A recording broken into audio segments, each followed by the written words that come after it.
On December 2, 2001, Enron filed for bankruptcy.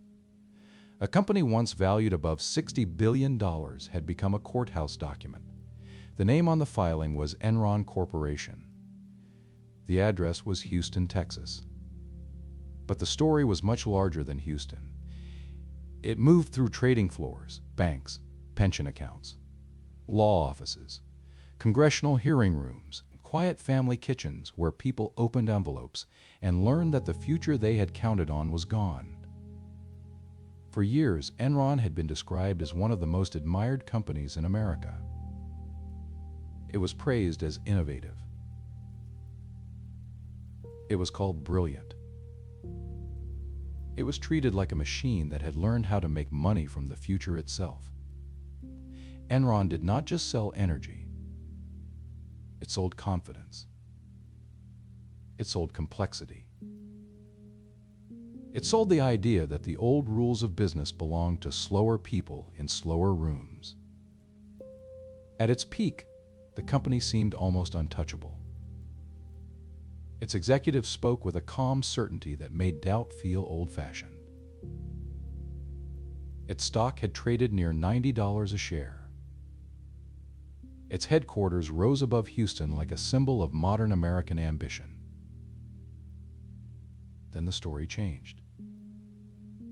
The stock fell below $1. Employees lost jobs. Retirement savings vanished. The auditor became a suspect. Executives became defendants. And a company that had once promised to reinvent business became a warning taught in business schools. There was a letter before the end. It was written by Sherron Watkins, an Enron vice president, in August 2001. She warned Kenneth Lay that the company could implode in accounting scandals. That word was quiet on the page. Implode. Not collapse from outside pressure. Not lose slowly to competition. Implode from something hidden inside. That letter did not save Enron. The warning arrived before the end, but after the illness had spread too far. By then, the company was not merely managing bad assets. It was managing belief. To understand why Enron fell, we have to move backward. Before the bankruptcy, before the congressional hearings, before the shredded documents, before the courtroom testimony, before the strange names that would later become famous in the scandal. Chuko, Jedi, the Raptors. We have to begin with something ordinary. We have to begin with pipes. Steel pipes under American soil. Pipes carrying natural gas from one place to another. Pipes that did not seem mysterious, glamorous, or magical. Pipes that belonged to an older business world, where money came from physical assets and long contracts. Enron did not begin as a symbol of fraud. It began as a company inside the American energy system. And at the beginning, it looked almost boring. Boring companies can be very dangerous when they decide they are destined to become myths. Kenneth Lay understood energy. He understood politics. He understood regulation. He understood that when the rules around an industry change, the people who understand those rules can move faster than everyone else. Lay was born far from the corporate towers of Houston. He came from modest beginnings in Missouri. He studied economics. He worked in government. He learned that power did not only sit inside companies, it also sat in agencies, committees, policy papers, and the small changes that determine who can sell what to whom. By the 1980s, the American natural gas business was changing. For decades, regulation had shaped the industry. Prices, contracts, transportation, and supply relationships were all affected by government rules. Then deregulation began to loosen the old structure. A regulated world rewards patience. A deregulated world rewards speed. In 1985, Houston Natural Gas and InterNorth merged. The combined company would become Enron. At first, Enron was still a pipeline company. It owned physical infrastructure. It moved natural gas. Its business depended on assets you could inspect, repair, insure, and photograph. But Kenneth Lay saw more than pipes.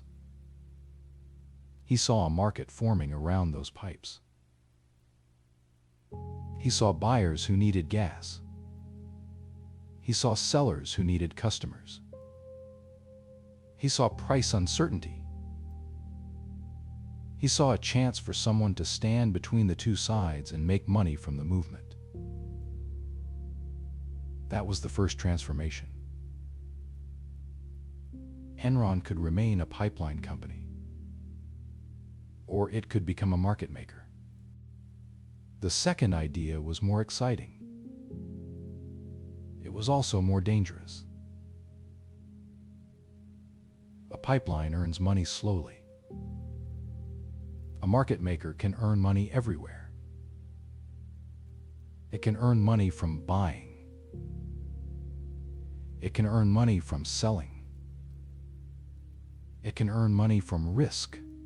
It can earn money from the gap between what one side fears and what the other side wants. In the late 20th century, this sounded like the future. The old energy business was physical. The new energy business could be financial. The old company moved molecules. The new company would move contracts. Into this moment came Jeffrey Skilling. Skilling did not look at energy like an engineer. He looked at it like a trader, a consultant, and a systems thinker. He believed markets could solve problems that traditional companies handled slowly. He believed Enron could build a new kind of platform before that word became common in every boardroom. Skilling had worked at McKinsey. He understood presentation. He understood analysis. He understood how to make a complicated idea sound inevitable. Inside Enron, his vision was powerful. Energy would not simply be delivered. It would be traded. Electricity, natural gas, bandwidth, water, and weather could all become things Enron priced, packaged, and sold. The company began to change its self-image. It was no longer a pipeline owner with a trading division. It was a trading company with physical assets behind it. That difference mattered. The assets had once been the center. Now the story was the center. And when the story becomes the center, the numbers must keep supporting the story. This is where accounting enters quietly. It does not enter like a villain. It does not wear a mask. It enters through a rule, a judgment, a model, and a spreadsheet. It enters through the difference between cash earned today and profit imagined tomorrow. Under mark-to-market accounting, Enron could estimate the future profits of a long-term contract and recognize those profits much earlier. A deal signed today could create earnings today, even if the cash would arrive years later, even if the assumptions were uncertain, even if the future was still only a projection. In some industries, mark-to-market accounting can make sense. It can reflect the current value of traded instruments. It can make financial statements more current. But inside a company hungry for growth, it can also become a mirror that flatters the person looking into it. A contract is signed. A model estimates profits. The profit enters the books. Executives point to growth. Analysts praise performance. Investors buy the stock. The stock price rises. The rising stock price becomes proof that the model was right. Then the next quarter arrives. The machine asks for more. Another deal. Another estimate. Another story of future profits pulled into the present. A company can survive a bad quarter. A myth cannot. Enron was becoming a myth, not just outside the company. Inside it too. Employees were told they were working at a rare place, a place smarter than competitors, a place faster than regulators, a place where ordinary constraints did not apply in ordinary ways. The culture rewarded aggression. It rewarded confidence. It rewarded people who closed deals. It rewarded people who could speak the language of risk and opportunity without sounding afraid of either. There was a ranking system inside the company that pushed employees to compete. People who performed well could rise quickly. People who did not fit could be pushed out. The message was clear. Enron admired winners. But a company that worships winners can become careless about how winning is defined. For a while, the rise seemed real. Enron became a major force in natural gas trading, then electricity trading, then broader commodities. It built Enron Online, an internet-based trading platform that seemed to confirm the company's image as a digital era pioneer. Trades moved quickly. Screens glowed. Numbers updated. The company looked like it had taken the old energy world and converted it into pure motion. Wall Street liked the motion. Analysts liked the growth. Business magazines liked the story. Investors liked the stock chart. Enron was praised as innovative, bold, and admired. The company's public language became grand. It was not just managing pipelines. It was changing markets. It was not just selling energy. It was selling a new architecture for commerce. In the late 1990s, that kind of language had power.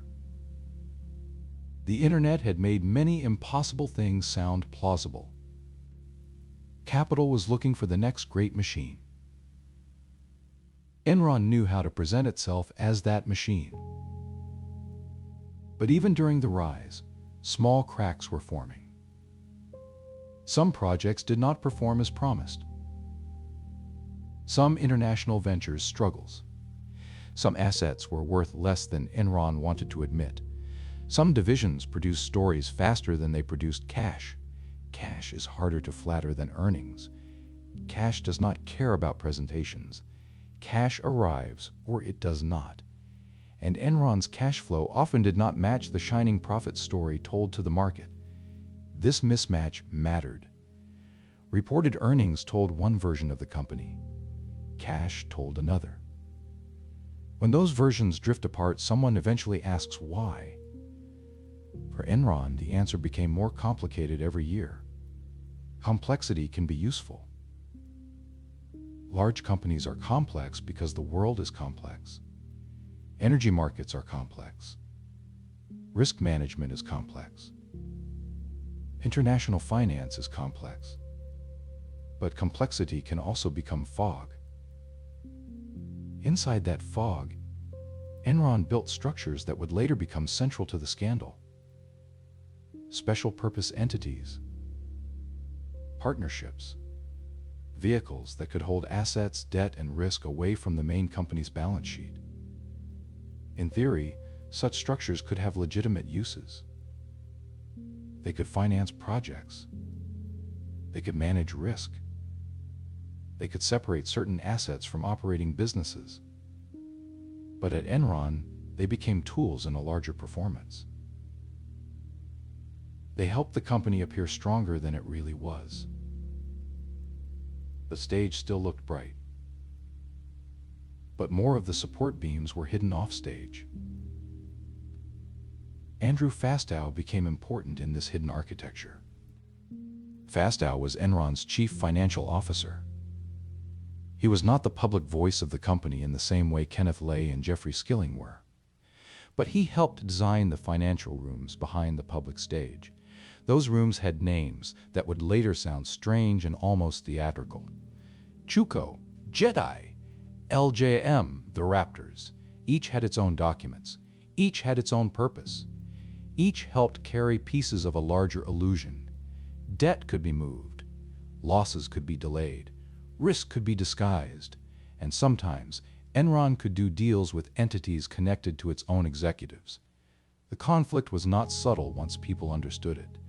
But while Enron was rising, many people did not understand it. Some did not want to. Some were paid not to look too hard. Some trusted the auditors. Some trusted the banks. Some trusted the stock price. The stock price mattered more than many outsiders realized. Certain structures depended on Enron shares staying high. If the stock remained strong, arrangements could hold. If the stock fell, obligations could come back toward the company. That meant Enron's share price was not only a measure of confidence, it had become part of the machinery that preserved confidence. A stock chart became a load-bearing wall. This is one of the most important facts in the story. The higher the stock went, the smarter Enron seemed.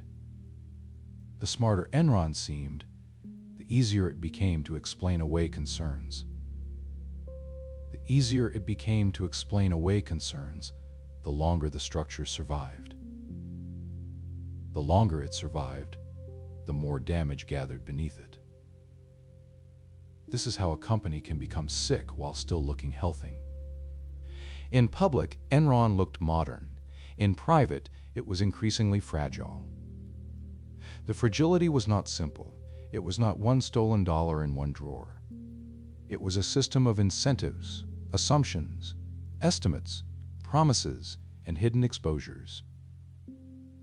It was a company that needed yesterday's confidence to survive tomorrow's questions. The people around Enron had reasons to keep believing. Employees believed because the company was their workplace, identity, and retirement plan. Investors believed because the stock had rewarded belief before. Analysts believed because Enron sounded sophisticated and rarely gave simple answers. Bankers believed because Enron was profitable to serve. Auditors believed, or at least signed, because the relationship was valuable. Belief had become an ecosystem, and ecosystems resist bad news.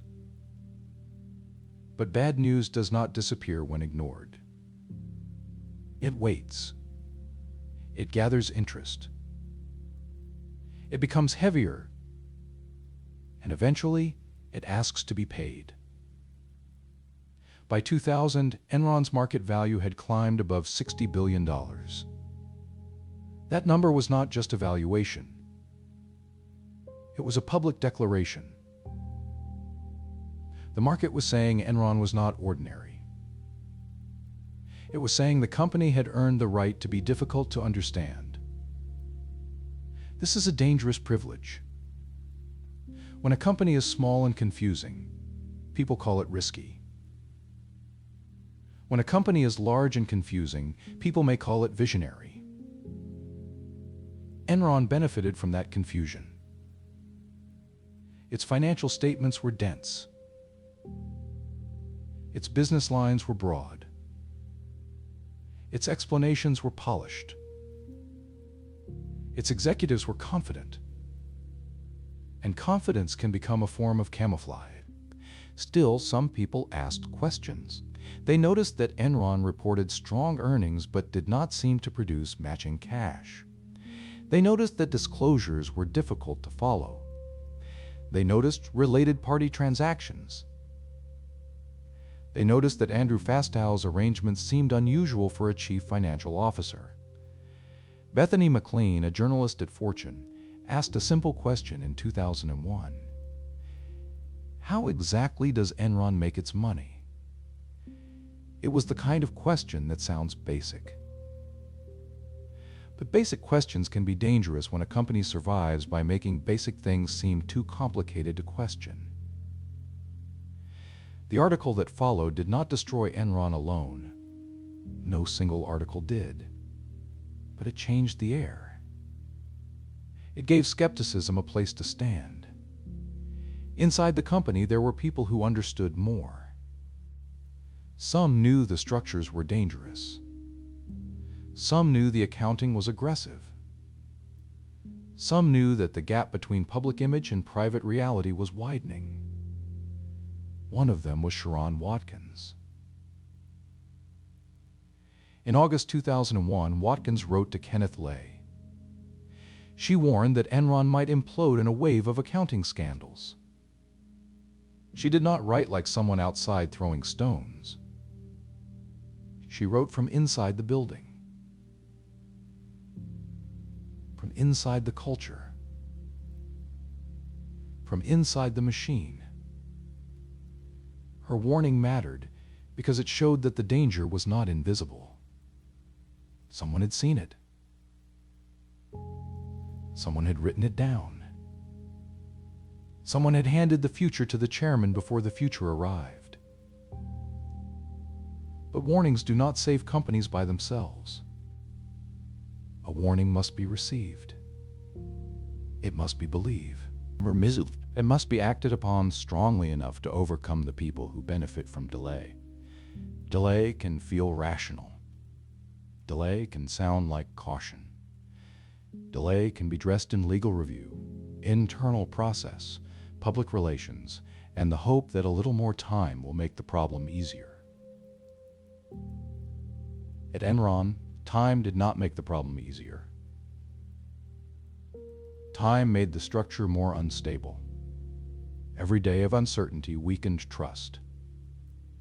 Every question invited another question. Every explanation created a new place to look. And in August 2001, another shock arrived. Jeffrey Skilling resigned. Skilling said he was leaving for personal reasons.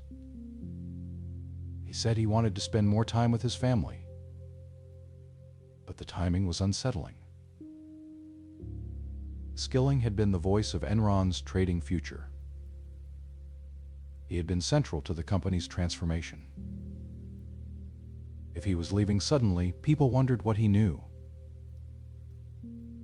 Markets do not like mystery when confidence is already thin. They may tolerate complexity during a boom. They may even reward it. But when doubt enters, complexity becomes frightening. The same details that once sounded brilliant begin to sound evasive. Kenneth Lay returned to a more central role. He reassured employees. He reassured investors. He tried to keep the language of stability alive. But the old language was losing power. The company could still speak confidently. The market had started listening differently. This is one of the slow turning points in a collapse. The words do not change first. The hearing changes. A sentence that sounded reassuring in spring sounds suspicious in autumn. A promise that once calmed investors now makes them look harder. A number that once impressed analysts now makes them ask where the cash is. Enron was entering that stage. It was still alive.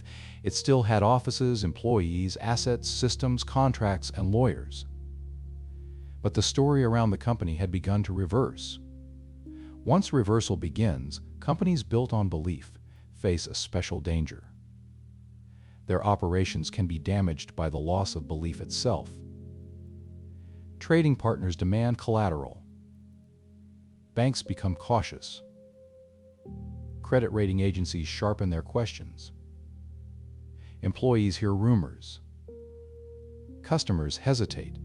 Investors sell first and study later. A factory can keep producing while people argue about its stock price. A trading company depends on trust every day. If counterparties doubt it, they reduce exposure. If they reduce exposure, business shrinks. If business shrinks, the doubts look justified. The loop tightens. Enron was not just being criticized. It was being understood. And being understood was dangerous. In October 2001, the company announced a large loss. It also announced a reduction in shareholder equity. The numbers were not simply bad. They were revealing. They suggested that earlier financial strength had not been as solid as it appeared. People looked backward. They asked how long the problems had existed. They asked what else was inside the partnerships. They asked whether the balance sheet had been telling the truth. They asked whether Enron's profits had been real in the way ordinary people understand that word. The Securities and Exchange Commission began examining the company. The market reacted quickly. The share price fell. The fall made the hidden structures more dangerous. The dangerous structures made the company look weaker. The weakness pushed the stock lower. The circle began to close. Dynegy appeared as a possible rescuer. A rival could buy Enron. A merger could give the company time. Time was what Enron needed most. Not time to become healthy. Time to survive long enough to explain itself. Time to keep lenders patient. Time to keep trading partners from walking away. But due diligence is dangerous when the real problem is hidden truth. Dynegy looked closer. The more it looked, the harder the rescue became. Enron's condition was worse than the public had understood. The rating agencies moved. The collateral demands intensified. The business that had been built on trust could no longer borrow enough trust to continue. There are moments in corporate history that happen quietly but decide everything. A meeting ends. A call is not returned. A lender refuses. A buyer walks. The company still exists after the moment. But the ending has become almost certain. For Enron, That moment came when Daneji walked away. The rescue failed. There was no buyer. There was no clean story. There was no stable market confidence. There was no place left for the company to stand. On December 2001, an Enron filed for Chapter 11 bankruptcy protection. The filing translated years of ambition into legal categories: assets, liabilities, claims, subsidiaries, creditors, disputes. The language changed overnight. Before, Enron had spoken about markets, innovation, trading, and the future. Now it spoke through bankruptcy schedules.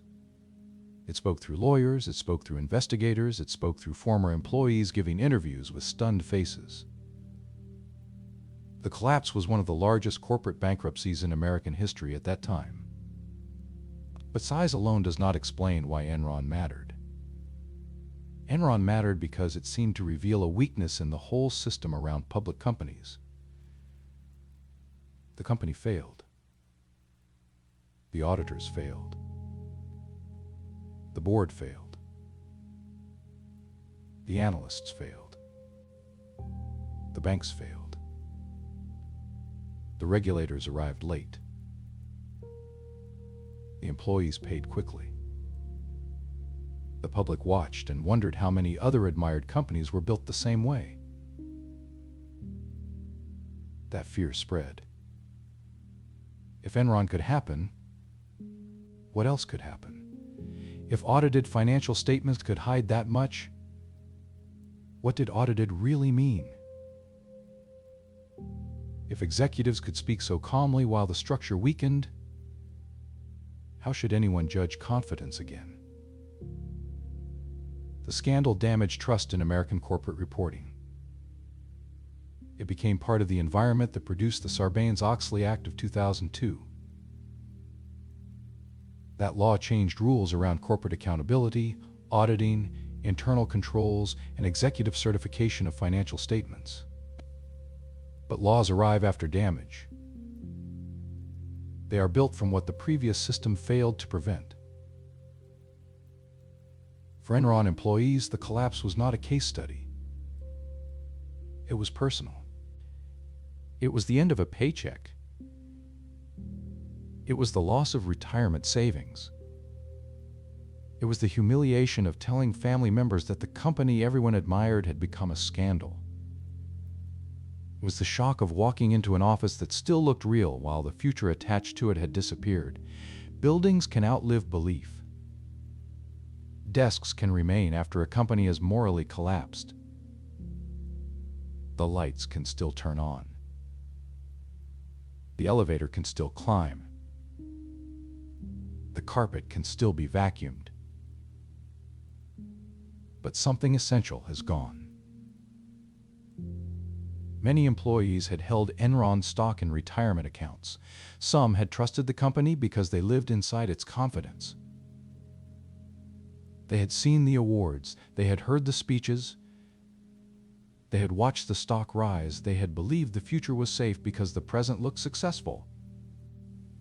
This is one of the cruelest parts of the story. The company's confidence did not only fool outsiders. It also surrounded ordinary workers, people who were not building partnerships, people who were not designing accounting structures, people who were not selling shares from executive offices, people who simply worked there. When the collapse came, they were left with consequences produced far above them. The executives became names in legal filings. The employees became numbers in articles about lost jobs and damaged retirement accounts. The distance between those two experiences is part of what made Enron so bitter. The public wanted accountability. The legal system moved. Andrew Fastow pleaded guilty and cooperated with prosecutors. He became one of the central witnesses in explaining the machinery behind the collapse. Jeffrey Skilling was convicted. Kenneth Lay was convicted, though he died before sentencing. Arthur Andersen faced prosecution over document destruction and effectively disappeared as a major auditing force, even after later legal developments changed part of the record. The trials gave the public names. Names matter. They assign responsibility. They prevent scandal from dissolving into abstraction. But names alone do not explain the full disease. Enron was not only one bad executive. It was a culture. It was a market environment. It was a compensation system. It was an accounting philosophy. It was a network of advisors. It was a board that did not stop enough. It was auditors who did not protect the public enough. It was analysts who praised what they did not fully understand. It was investors who mistook complexity for brilliance. The disease was not hidden in one office. It moved through the whole organism. To understand that organism, we have to slow down. Enron's story was not simply fraud appearing one day. It was a transformation. A company began with physical assets. Then it discovered markets. And then it discovered that markets loved growth. Then it discovered that accounting could pull future growth into present earnings. Then it discovered that structures could move weakness out of sight. Then it discovered that hiding weakness created more weakness to hide. At each stage, the company had choices. Not one dramatic choice. Many small choices. Choices made in conference rooms. Choices made before earnings calls. Choices made in legal memos.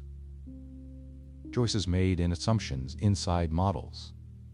Choices made when someone asked a question and someone else answered with confidence instead of clarity. Corporate collapse often looks sudden from outside. Inside, it is usually built slowly. Imagine a room in Houston during the rise. The air is cool. The walls are clean.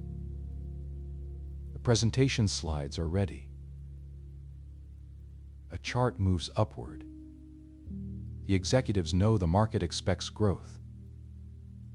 The analysts will ask about earnings. The traders want compensation. The projects need support. The stock price must not disappoint. Nobody in that room has to say, "Let us destroy the company." That is not how these stories usually sound at the beginning. The language is softer. Manage the quarter. Protect the rating. Preserve flexibility. Optimize the structure. Use the tools available. Keep the market focused on the future. The words are calm. The direction is dangerous. This is why Enron still matters. It shows how ordinary professional language can carry extraordinary risk. A bad decision does not always announce itself as bad. It may arrive as an adjustment, a deferral, a hedge, a special entity, a temporary solution, a bridge to the next quarter. Then the bridge becomes permanent. Then another bridge is built. Then the company is no longer standing on land. It is standing on bridges connected to other bridges. And beneath them is air. For a while, people only see the height. They do not see the emptiness underneath. Kenneth Lay's role in the story is complicated by his public manner. He did not present as wild. He presented as respectable. He was connected, polished, and often reassuring. He knew Washington. He knew Houston. He knew the language of leadership. That made the collapse feel even more disturbing. The scandal did not come from a company that looked obviously reckless from the outside. It came from a company that had been admired. That admiration was part of its protection. When respected institutions praise a company, criticism feels lonely. When the stock keeps rising, doubt feels foolish. When executives sound certain, uncertainty feels like a lack of sophistication. Enron benefited from that social pressure. It lived inside an atmosphere where belief was rewarded and skepticism was expensive. Jeffrey Skilling represented another part of the story. He embodied the intellectual confidence of Enron's trading model. He could explain the company as if it was not merely participating in markets, but reinventing them. He could make the future sound like a mathematical conclusion. That skill mattered. Investors often buy stories before they understand details. They buy leadership. They buy language. They buy the feeling that the company sees something others do not. Skilling helped create that feeling. But visionary language can become dangerous when it outruns reality. The further the language travels, the harder it becomes for reality to catch up quietly. When the gap is small, it can be managed. When the gap becomes large, it becomes a scandal waiting for a date. Andrew Fastow represented the machinery. If Lay was the political face and Skilling was the strategic voice, Fastow was the financial architect. The structures around Enron were not simple. They required lawyers, they required bankers, they required accountants, they required documents, they required approvals, they required a system willing to treat form as protection from substance. A transaction can look legal on paper and still be dangerous in reality. A disclosure can exist and still fail to inform. A board can approve and still fail to understand. An auditor can sign and still fail to protect. This is where Enron becomes more than a story about lying.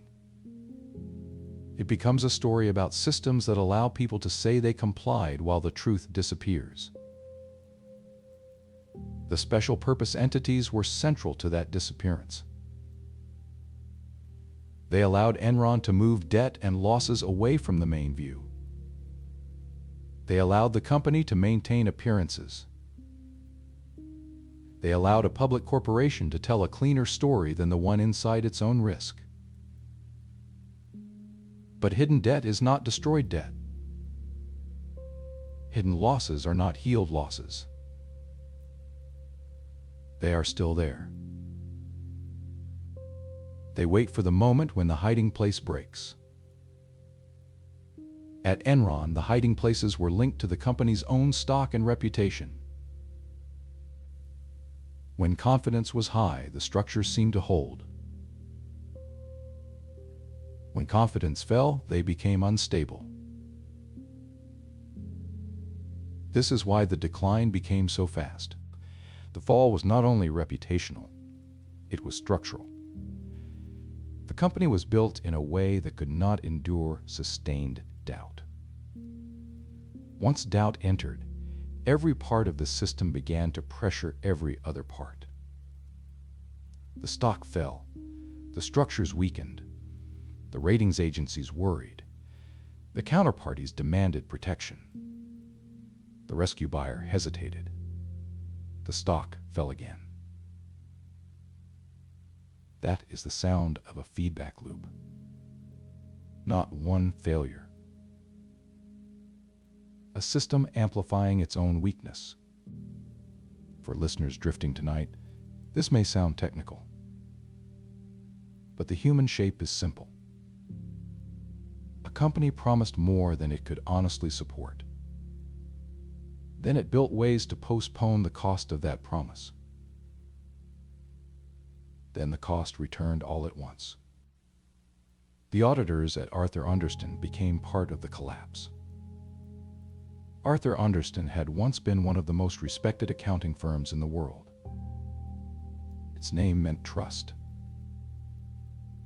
It meant professional review. It meant the public could believe the numbers had been tested by outsiders.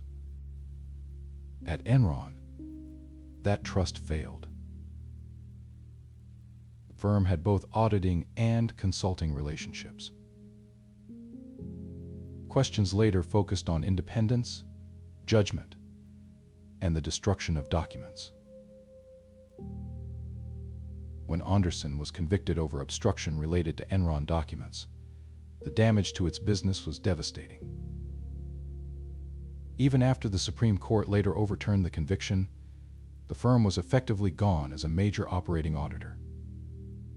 The name survived in legal history more than in business reality. This is one of the most important aftershocks. Enron did not only destroy itself. It helped destroy one of the great names in accounting.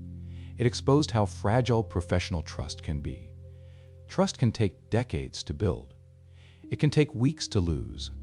And once clients leave, partners scatter, and reputation breaks, a firm can win a legal point too late to recover the life it had. Arthur Andersen's fall made the scandal larger.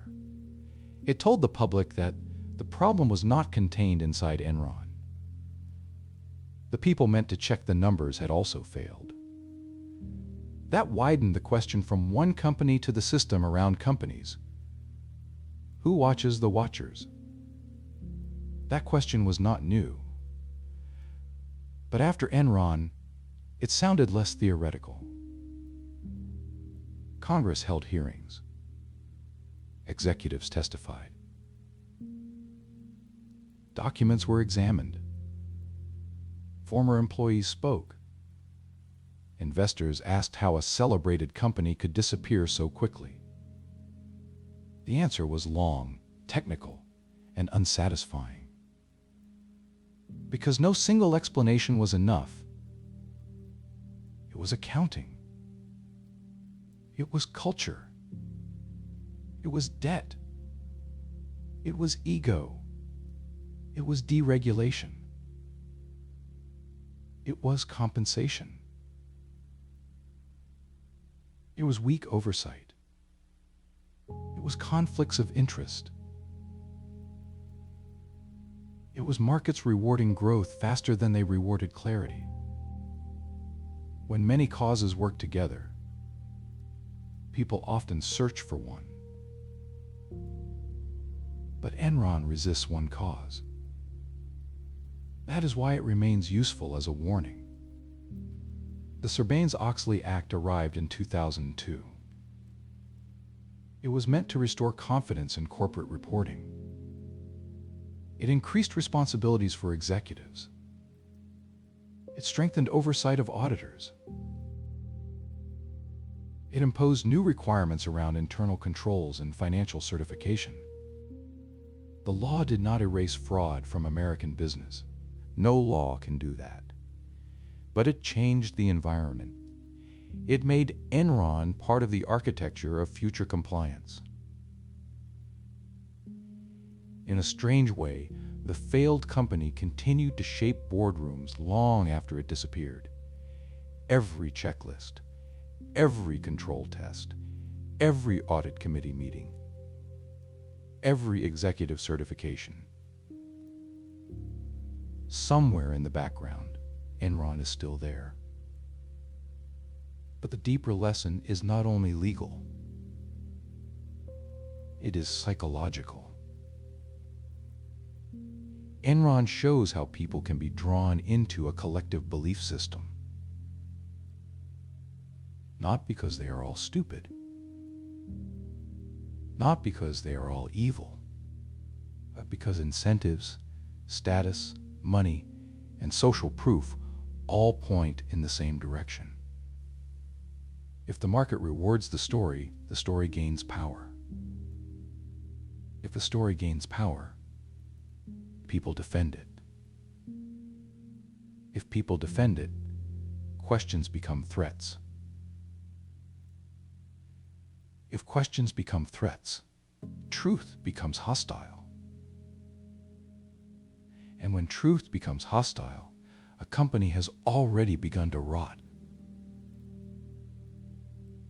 The rot may stay hidden for a while, but hidden rot still weakens the structure. There is also a lesson about intelligence. Enron was filled with smart people. That is part of what makes the story unsettling. The problem was not an absence of intelligence. It was intelligence serving the wrong master. Smart people can build markets. Smart people can build models. Smart people can build financial structures. Smart people can also build extremely sophisticated excuses. Intelligence without humility can become a tool for self-deception. It can make bad ideas harder to challenge. It can make simple warnings sound naive. It can make reality seem negotiable. Reality is patient. That may be the quietest lesson of Enron. Reality does not need to win every quarter. It does not need to argue on earnings calls. It does not need analyst coverage. It does not need a glossy annual report. It waits. But then one day, the cash is not there. The buyer walks away. The rating falls. The stock breaks. The filing is made. And the story that seemed too complex to question becomes painfully simple. A company had more debt than it admitted. It had less profit than it suggested. It had more risk than investors understood. It had a culture that punished doubt. It had leaders who defended the image until the image could not defend them. This simplicity arrives late. It arrives after the damage. It arrives after employees lose savings. It arrives after shareholders lose billions. It arrives after careers are broken. It arrives after courtrooms fill with explanations. The simplest truths often become visible only after the complicated lies stop working. Let us return for a moment to the building.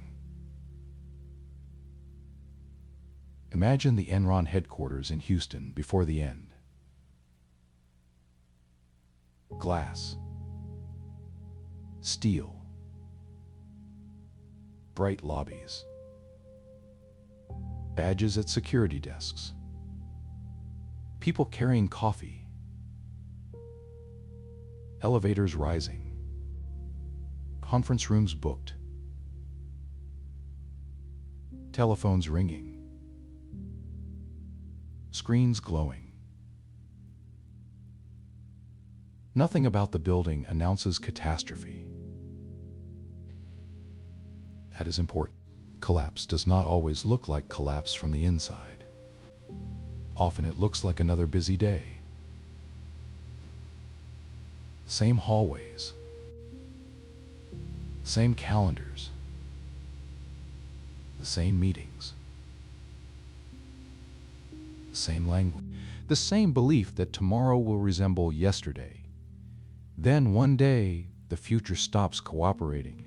Employees who had spent years inside Enron's culture had to reinterpret their own past. The signs they had dismissed now looked different. The confident speeches sounded different in memory. The complicated explanations seemed less impressive.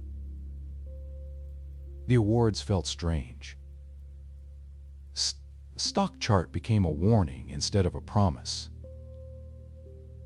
This is another kind of loss. Not only financial loss, narrative loss. The loss of the story people use to understand their own lives.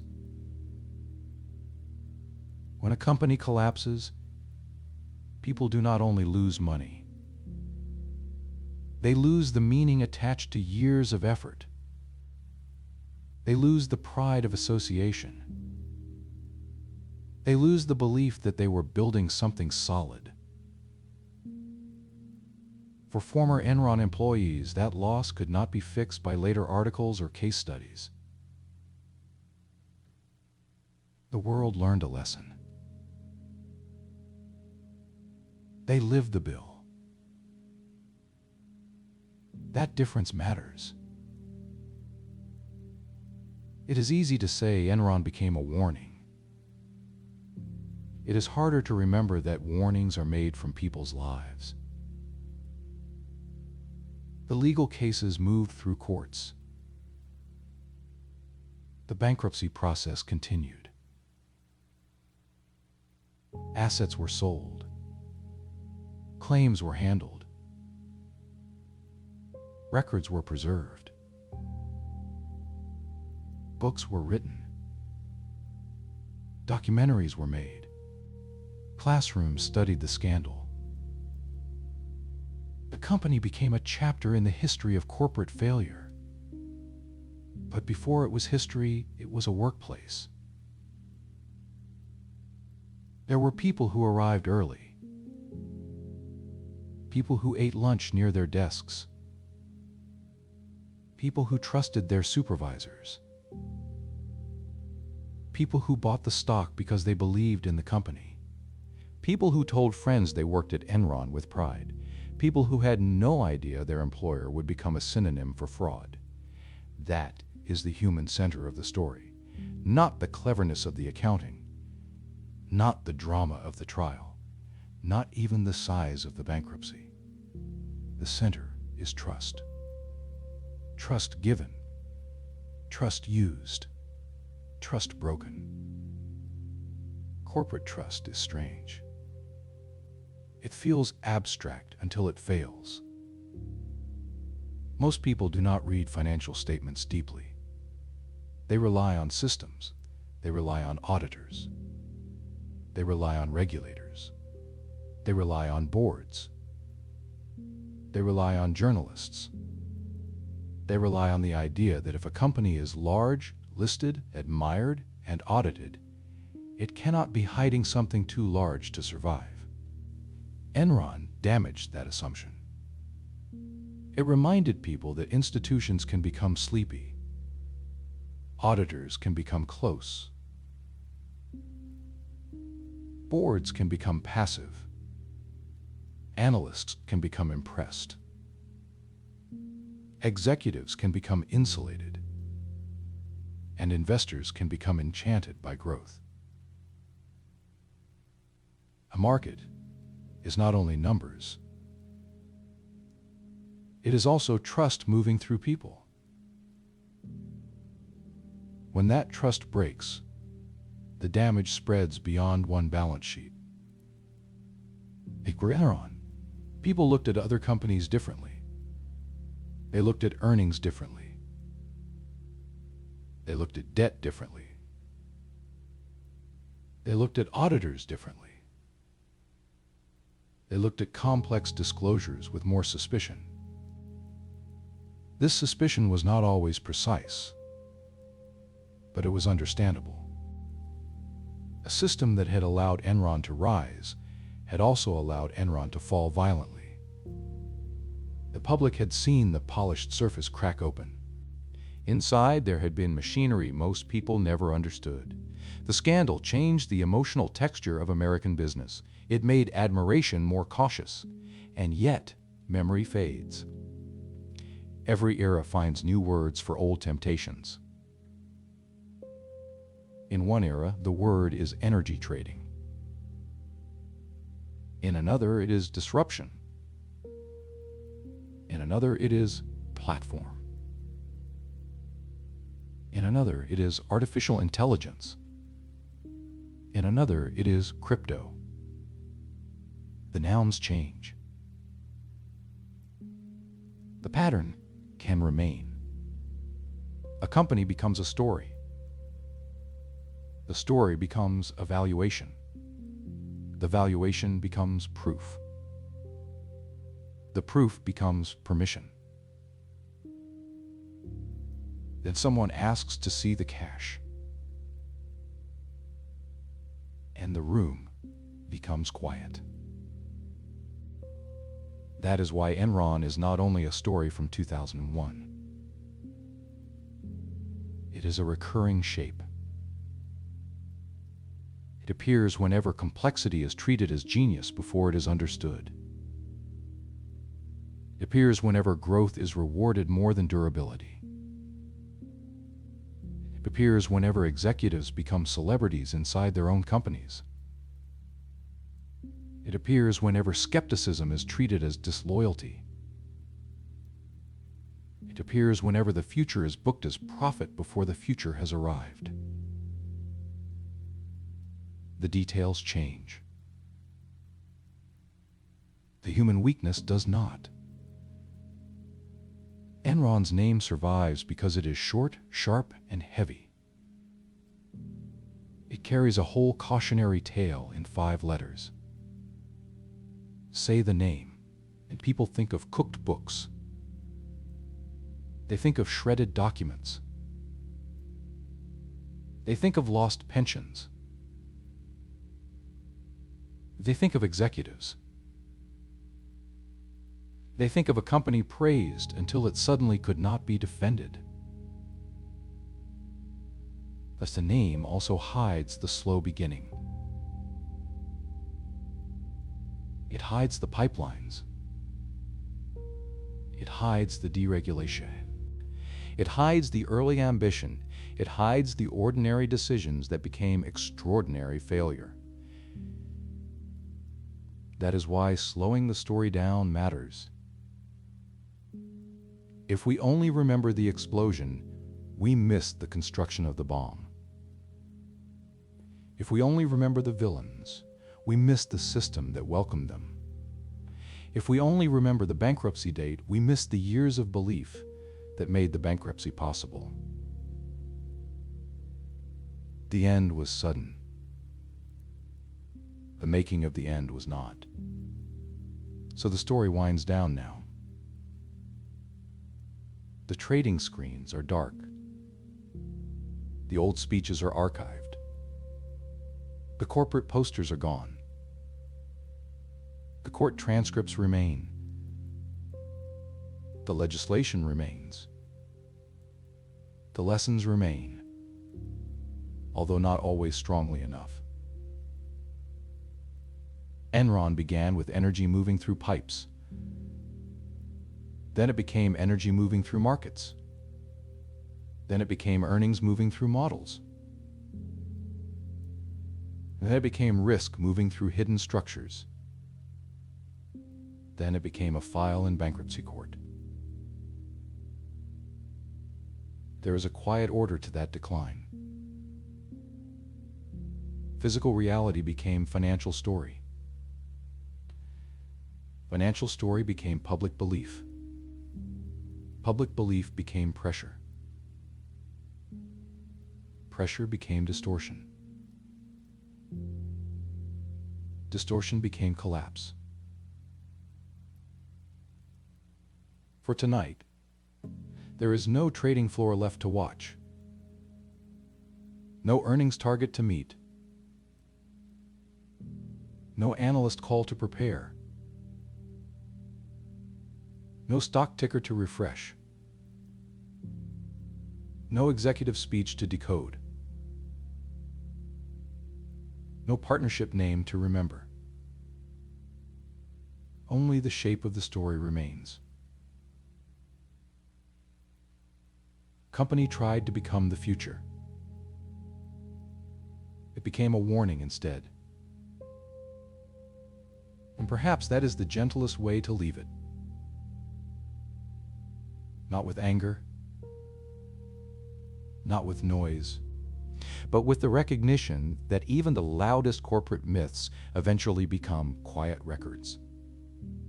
Filed away, studied, remembered, misremembered. Then found again when the next company begins to sound too certain. Enron rests now in that archive. A file about ambition, a file about accounting, a file about belief, a file about the danger of being praised too much before being understood.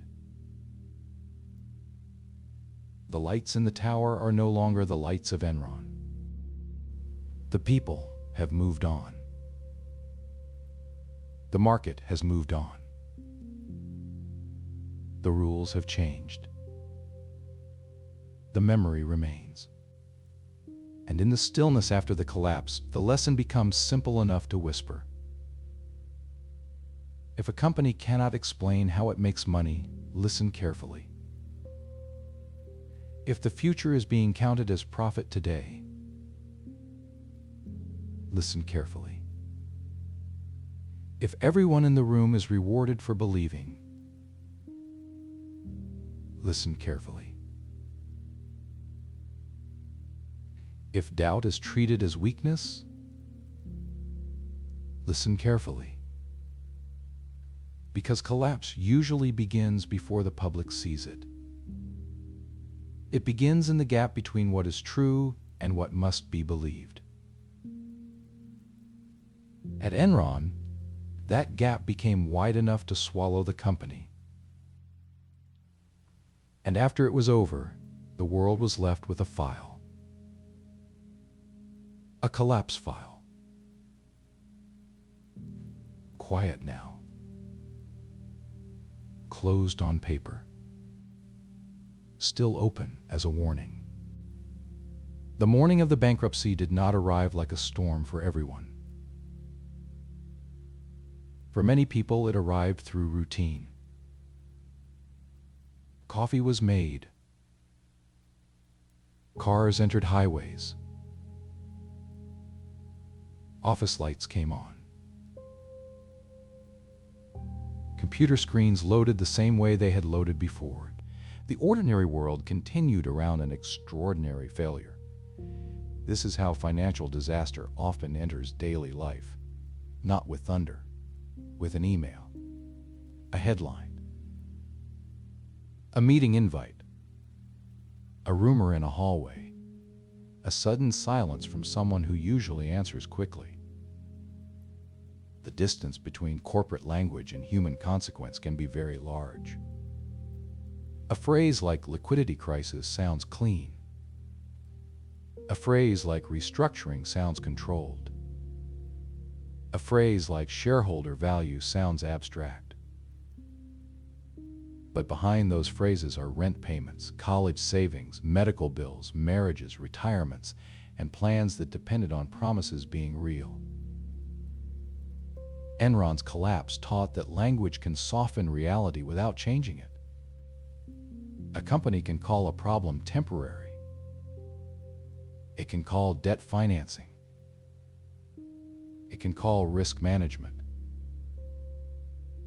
It can call losses non-recurring. It can call uncertainty opportunity.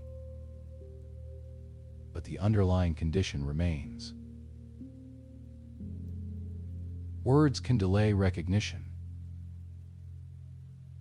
They cannot change the final arithmetic. At Enron, the arithmetic waited behind the language. Then it stepped forward. When it did, the story no longer belonged to executives. It belonged to courts, reporters, investigators, former workers, and the public record. The public record is colder than a corporate vision. It does not care how inspiring a speech was. It does not care how bright the lobby looked. It does not care how many awards hung on the wall. It asks for dates. It asks for documents. It asks for signatures. It asks who knew what and when they knew it. That is the transition every scandal fears. From story to record. From persuasion to evidence.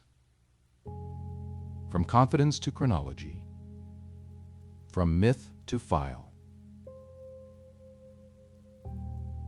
Enron entered that transition in 2001, and once it entered, it never returned. There were still many pages after the bankruptcy. There were still legal fights. There were still arguments over responsibility. There were still attempts to explain motives, structures, and decisions. But the central public transformation had happened. The admired company was gone. The scandal had taken its place. The old Enron could not speak anymore. Only the evidence could speak. Only the consequences could speak. Only the people left behind could speak. That is why the Enron story feels complete and unfinished at the same time. The company ended. The pattern did not. Patterns move quietly through time. They do not announce themselves as repetitions. They arrive with new logos, new founders, new technologies, and new promises. They say this time is different. And sometimes, in many details, it is different. But the deeper rhythm may be familiar. Admiration. Expansion. Complexity. Pressure. Defensiveness. Doubt. Disclosure. Collapse. That rhythm is not automatic. Many companies grow honestly. Many innovations are real. Many complex businesses are legitimate. The danger is not ambition itself.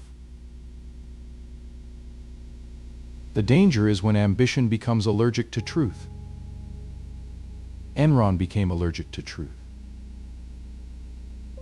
Not all at once. Slowly. Quarter by quarter. Deal by deal. Estimate by estimate. Explanation by explanation. The company's body rejected bad news like an immune system attacking medicine. Warnings became problems to manage. Questions became obstacle. Skepticism became something to defeat. Reality became something to negotiate with. But reality is not a counterparty. It does not sign revised terms. It does not accept a conference call. It does not extend deadlines forever. Eventually, it settles. The settlement for Enron was bankruptcy. For employees, it was loss. For executives, it was prosecution and disgrace. For Arthur Andersen, it was destruction as a major firm. For American corporate governance, it was reform. For business history, it was a permanent entry. That entry remains because it is unusually clear after the fact. The company that said it could manage risk failed to manage its own. The company that claimed to make markets lost the market's trust. The company that sold the future could not survive the present. There is a grim symmetry in that. And symmetry is part of why the story lasts. But as the story quiets, we can also see the smaller human scenes. A worker packing a box. A spouse asking what happens now. A manager trying to answer questions with information they do not have. A retiree staring at a statement. A reporter reading a filing late at night. A lawyer marking a page. An auditor remembering a meeting differently than someone else remembers it. History is made of those moments too. Not only the headline, not only the trial, not only the legislation.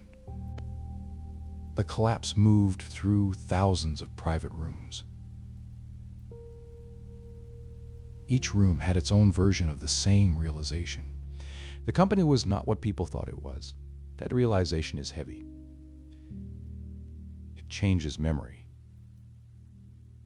It makes the past feel contaminated. The good years do not disappear, but they become harder to hold. The promotions, the celebrations, the confident meetings, the awards, the stock gains, the pride, all of them are reinterpreted under the shadow of the end. This is another reason corporate collapses fascinate us. They are not only about money, they are about identity. They ask how a group of people can live inside a story and fail to see its ending forming around them. Enron gives one answer. The ending can be hidden when the story is profitable. Profitability, or the appearance of it, has a calming effect. It makes people patient with explanations. It makes them tolerant of complexity. It makes them less eager to interrupt success. When money seems to be flowing, questions can feel rude. Enron taught that questions are most necessary when they feel least welcome. The best time to ask how a company makes money is not after the bankruptcy. It is when everyone says the company is brilliant. It is when the stock is rising. It is when the executives are celebrated. It is when the language becomes difficult and the answers become grand. That is when clarity matters most. Clarity is quiet. It does not need to be dramatic. It simply asks for the connection between claim and cash, between profit and payment, between risk and disclosure, between leadership and accountability, between the story told outside and the reality lived inside. Enron failed those connections. The claims outran the cash. The profit outran the payment. The risk outran the disclosure. The leadership outran the accountability. The outside story outran the inside truth. When the distance became too great, the company broke. Now the file sits behind us. The date remains. December 2, 2001. The company remains in memory. Enron. The figure remains. More than $60 billion in market value at the height of belief. The warning remains. A letter saying the company could implode. The aftermath remains. Trials, reforms, losses, and a vanished auditor. But beyond the facts, there is the feeling. The feeling of something brilliant becoming hollow. The feeling of a machine that kept moving after its foundation had cracked. The feeling of a room where everyone is still speaking confidently, because no one wants to be the first to say the floor is gone. That feeling is why the story still speaks softly in the dark. And now, as the narration slows, the business language falls away. No more mark-to-market. No more partnerships. No more ratings agencies. No more trading desks. No more quarterly targets.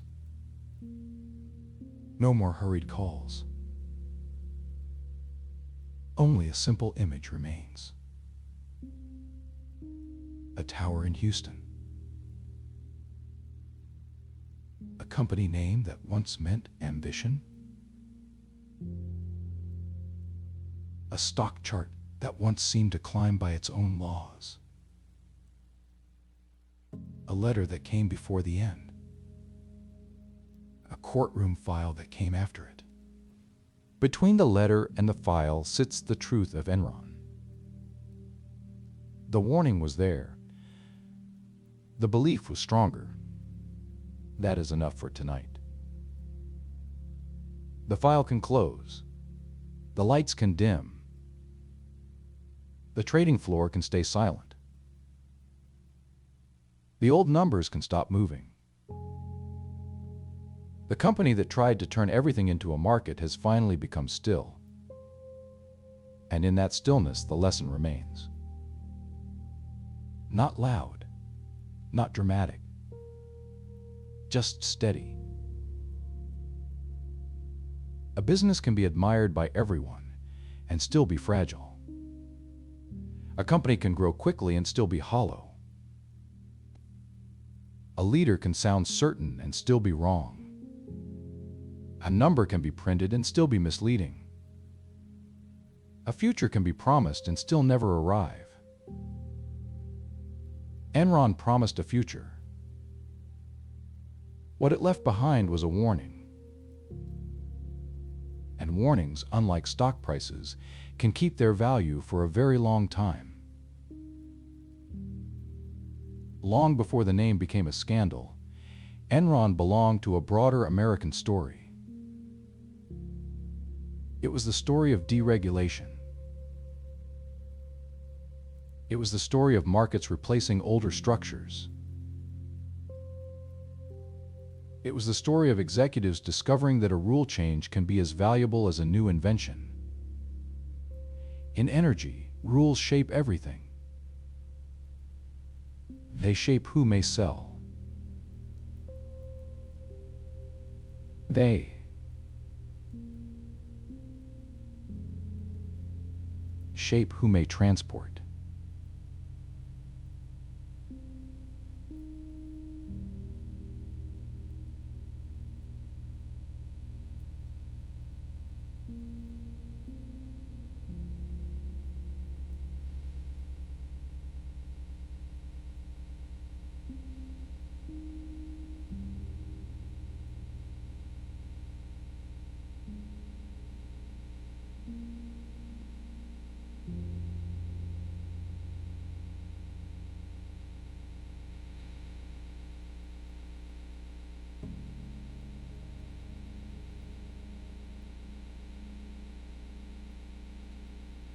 Would cry Victor Hugo. He needed to understand how the system around natural gas was being rebuilt. That made Enron different from a simple fraud story. The company was not fake from the beginning. It had real assets. It had real customers. It had real expertise. It had real opportunities created by a changing market. That is partly why the later collapse was so powerful. The first layer was real. The business was real. The ambition was real. The market changes were real. The intelligence inside the company was real. And then, around those real things, a more dangerous layer began to grow. Fraud stories are often easier to understand when the company has nothing real beneath it. Enron is harder. Shows that a real company can become unreal in stages. Stage 1 is opportunity. Stage 2 is success. Stage 3 is expectation. Stage 4 is pressure. Stage 5 is distortion. Stage 6 is concealment. Stage 7 is collapse. In the beginning, opportunity did not look corrupt. Deregulation opened doors. Enron walked through them. Trading brought profits. Innovation brought praise. The company learned that markets liked its image. Then the image became something to protect. Protection is where many collapses begin, not in the desire to steal, in the desire to avoid disappointment. One quarter must not disappoint. One deal must not look weak.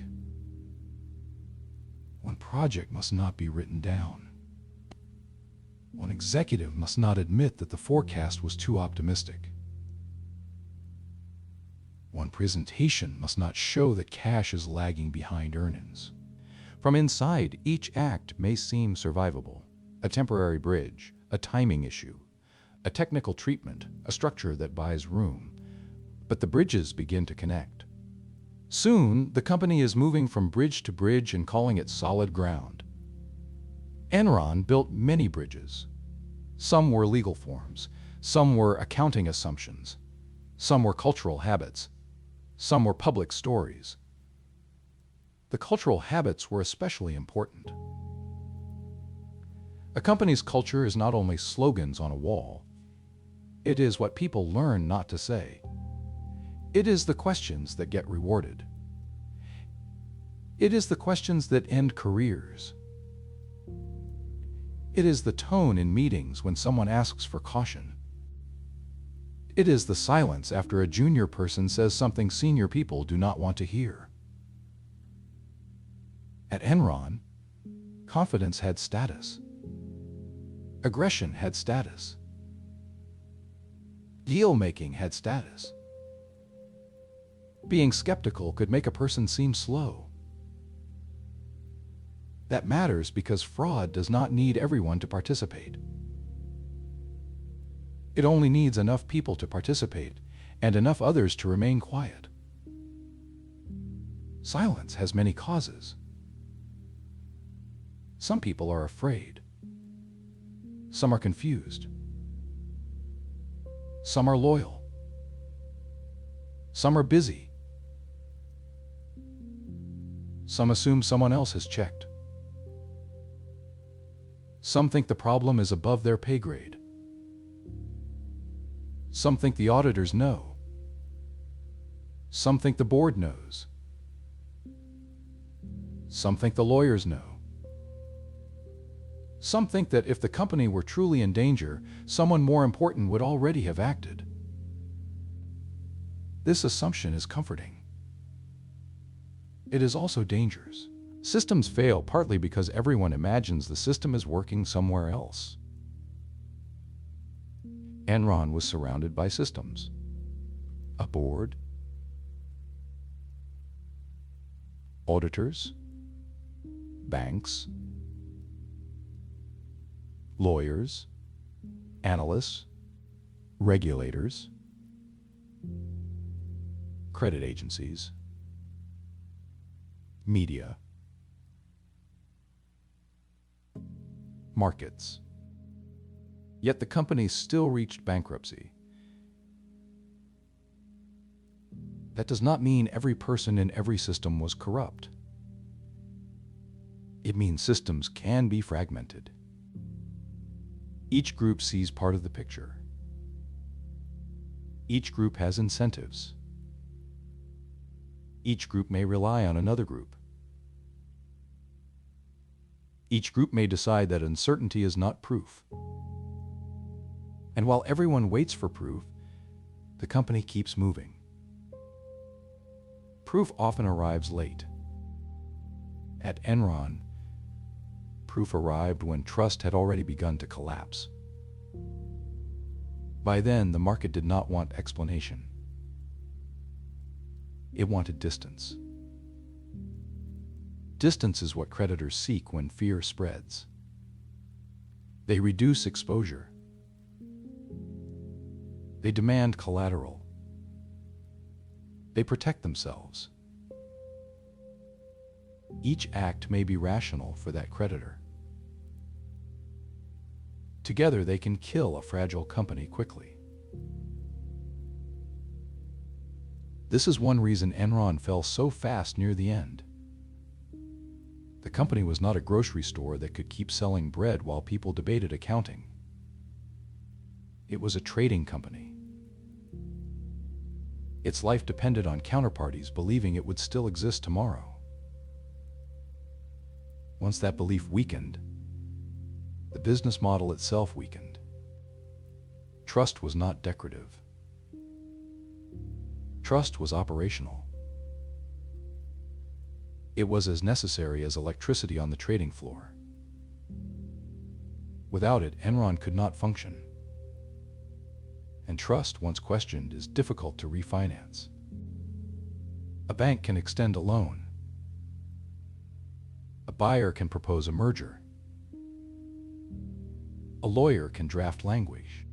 But no one can instantly restore trust after people believe the books may be wrong. The Watkins letter is important because it stands at the border between private fear and documented warning. Many people feel concern inside organizations. Few write it in a way that later becomes part of history. Watkins did. She put the danger into words. She gave the company a chance to hear itself from the inside. The letter did not contain every answer. It did not solve every problem. But it captured the core danger. Accounting scandals could cause implosion. That was the right word. Because Enron did not simply lose a customer or fail at one product. It collapsed inward when its own structures turned against it. The warning was not enough, because the company's need for belief was stronger than its appetite for truth. There is a sad rhythm to ignored warnings. First, the warning sounds extreme. Then it sounds inconvenient. Then it sounds political. Then it sounds manageable. Then it sounds less urgent than the immediate crisis of keeping the company calm. Finally, after the collapse, it sounds obvious. People ask why no one listened. But listening is not only hearing the words. Listening means changing behavior before the consequences force the change. That is much harder. Enron heard many things, did not change enough. That is why the story moved from warning to collapse. By October 2001, events accelerated. The company announced charges that made investors look again at older assumptions. Reduction in shareholder equity was not just a financial adjustment, it was a signal. It told the market that the elegant surface had hidden rougher machinery. Once investors began looking backward, Enron lost control of the narrative. Companies prefer to guide attention forward. Next quarter, next market, next platform, next opportunity. But scandals force attention backward. Old filings, old deals, old memos, old signatures, old assumptions. The past becomes hostile territory. For Enron, the past contained too much. It contained partnerships that were difficult to explain. It contained valuations that depended on optimism. It contained conflicts. It contained deals whose purpose looked different under suspicion. It contained public statements that no longer sounded safe. As the stock price fell, the past became more dangerous. This is because Enron had tied parts of its financial structure to its own market value. When that value declined, the structures did not remain neutral. They created pressure. They brought obligations back. They exposed weakness. The company had used its rising stock as support. When the stock fell, the support became weight. That is the tragedy of financial engineering used badly. A structure designed to reduce risk can increase it. A hedge can become a trap. A partnership can become a mirror. A transaction can become evidence. A clever arrangement can become the reason no one trusts you anymore. Enron thought it was managing perception. But perception, once damaged, began managing Enron. The company became reactive. It answered questions.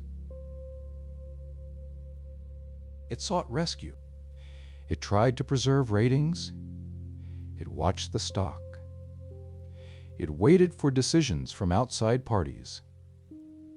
The powerful company had become dependent on the judgment of others. Deregulation's attempted rescue was one of the final tests. A buyer can sometimes save a distressed company. The buyer brings credibility.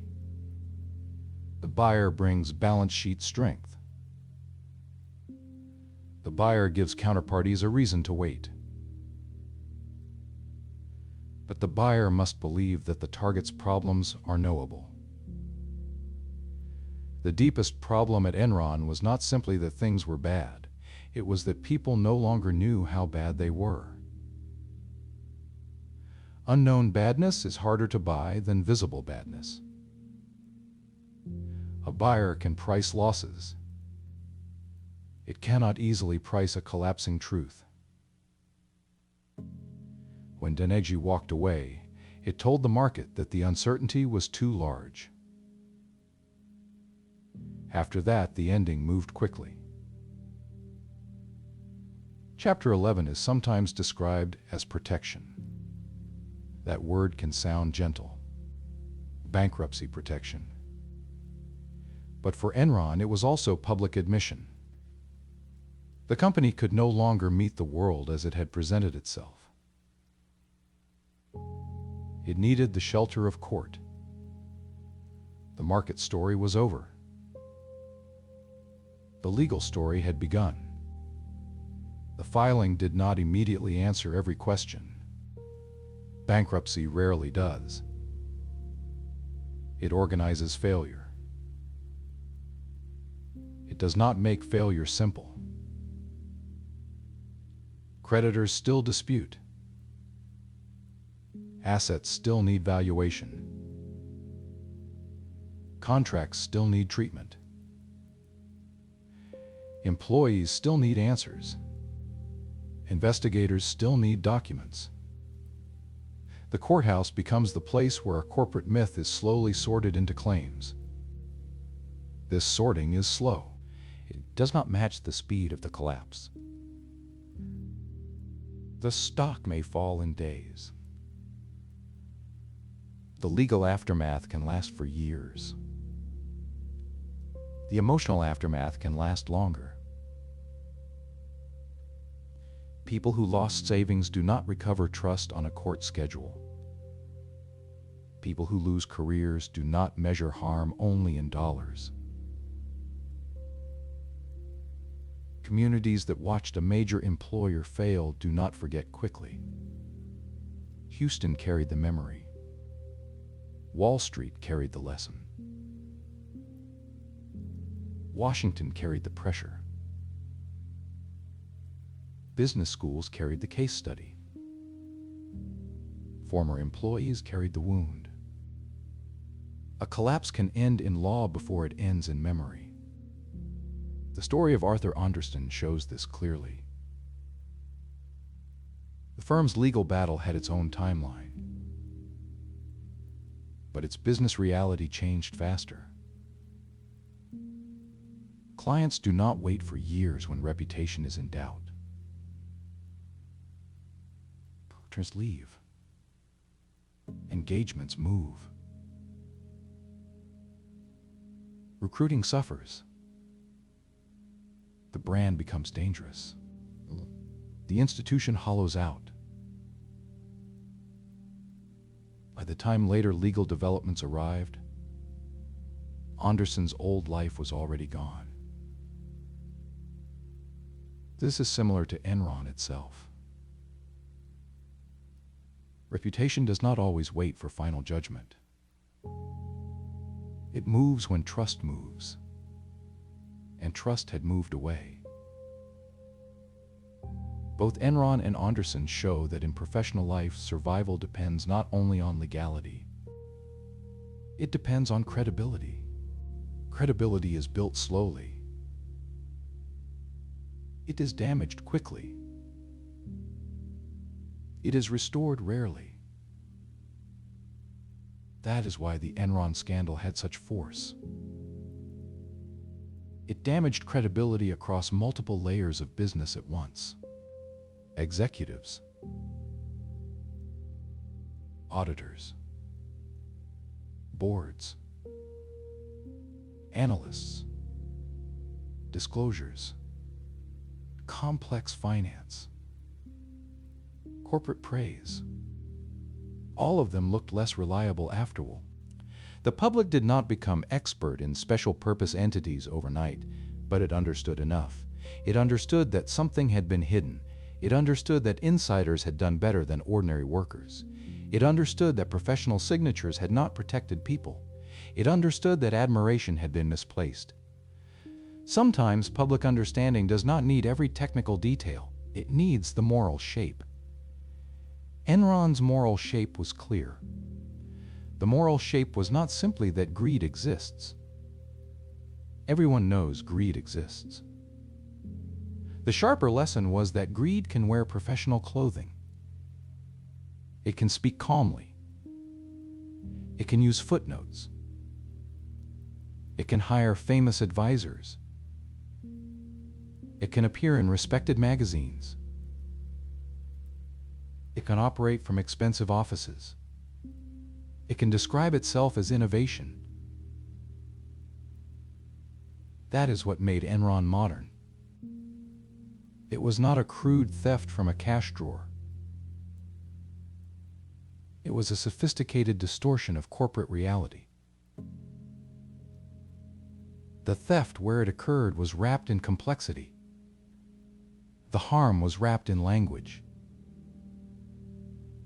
The risk was wrapped in models. Modern scandals often look like that. They are not simple until the end. The end makes everything seem obvious. But we should be careful with that feeling. Obviousness after the fact can make us arrogant. It can make us believe we would have seen everything clearly. Maybe we would have. Maybe we would not. Many people close to Enron did not see enough or did not act enough. That is not an excuse. It is a warning. The same human weaknesses still exist. Status still influences judgment. Money still quiets doubt. Complexity still impresses. Success still protects leaders from scrutiny. People still prefer stories that make them richer. The Enron file remains useful Because it humbles certainty. Certainty was everywhere before the fall. Executives were certain. Analysts were certain. Employees tried to be certain. Investors wanted certainty. The company itself performed certainty as part of its brand. But honest business requires some uncertainty.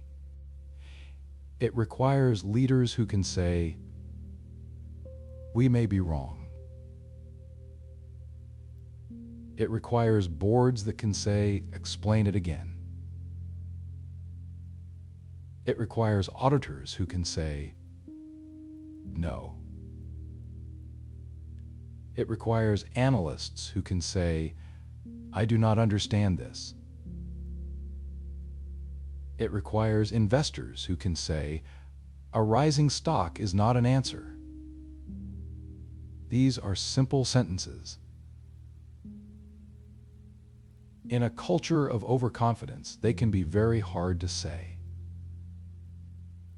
If one sentence could have helped Enron earlier, it might have been this: "Show me the cash." Not the model. Not the projection.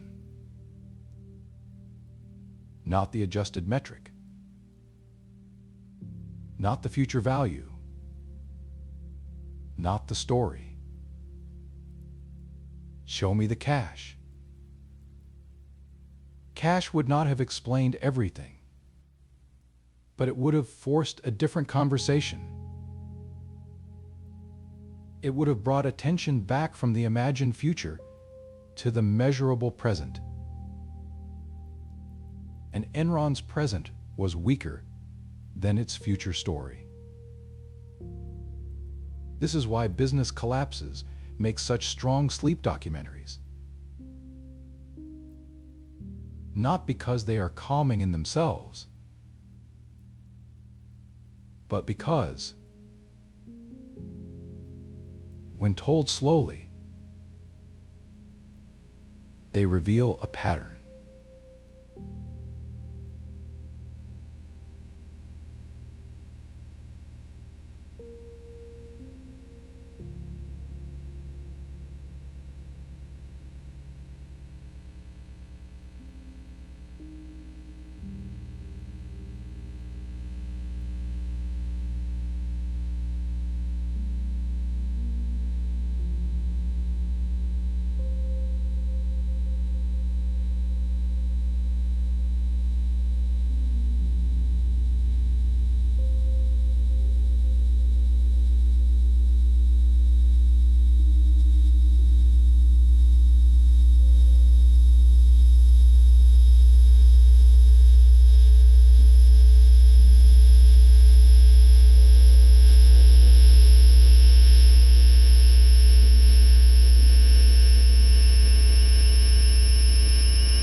They stole Paris.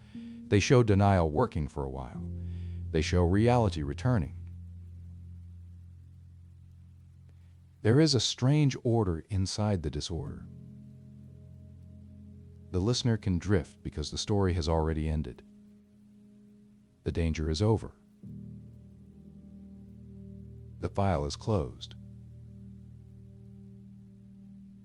We are only walking through the rooms after the noise has stopped. In those rooms, the lessons are quiet. One room contains the origin, pipelines and deregulation.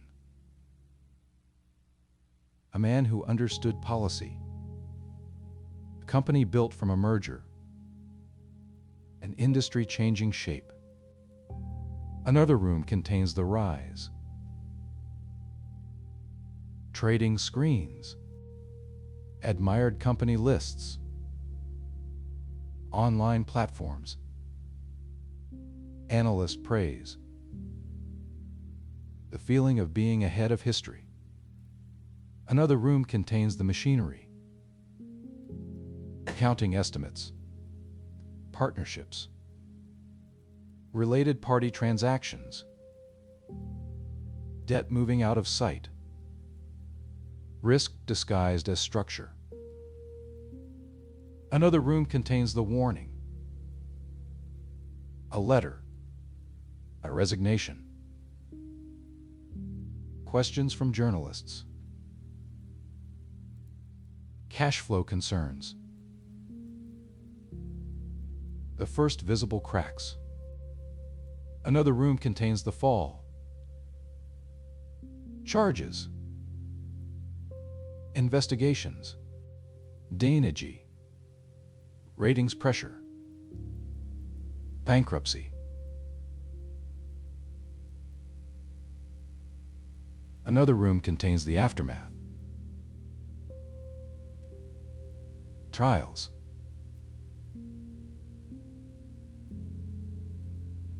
convictions, an auditor's collapse, a new law, employees trying to rebuild lives.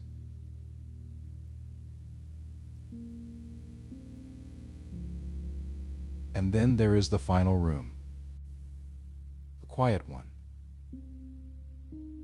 the room where the story becomes memory.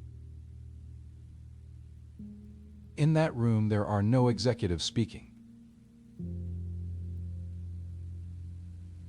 no traders shouting, no lawyers arguing, only the remaining lesson sitting under soft light. The lesson is not that all ambition is dangerous. The lesson is that ambition must stay connected to truth. The lesson is not that all complexity is fraud. The lesson is that complexity must not become a shelter from accountability. The lesson is not that markets are bad. The lesson is that markets can reward stories faster than they examine foundations. Enron forgot the foundation. Then the structure fell. The file can rest now. Its pages are not warm. They do not carry the excitement of the trading floor. They do not carry the confidence of the old annual reports. They carry dates, charges, testimony, losses, and reforms. They carry the colder language of what remains after belief has burned away. That coldness is useful. It cools the myth. It makes the story safer to hold. It turns the collapse into something we can study without being inside it. And so tonight, the collapse becomes a slow record. A record of pipes becoming markets, markets becoming earnings, earnings becoming pressure, pressure becoming concealment, concealment becoming bankruptcy, bankruptcy becoming memory. There is nothing more the company needs from us. No investment, no judgment from the market, no vote, no earnings expectation, no belief, only attention, quiet attention, the kind that can see how a powerful story came apart. And when attention becomes tired, the story can fade. The date remains. The name remains.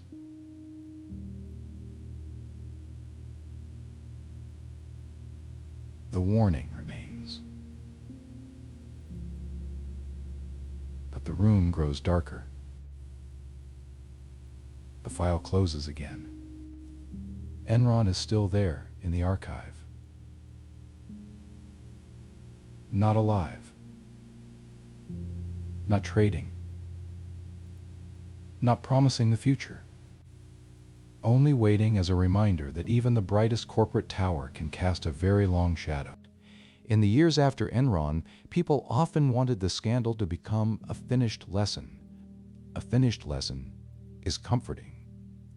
It suggests that the danger has been named, It suggests that the system has learned. It suggests that what happened belonged to another time, another culture, another group of executives in another building. But business history rarely offers lessons that stay finished.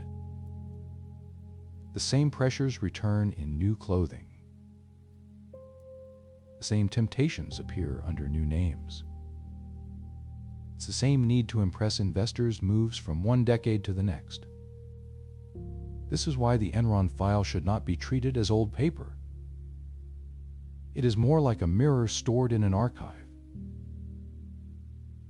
Every few years, the mirror becomes useful again. A new company rises quickly. Its language becomes grand. Its valuation becomes proof.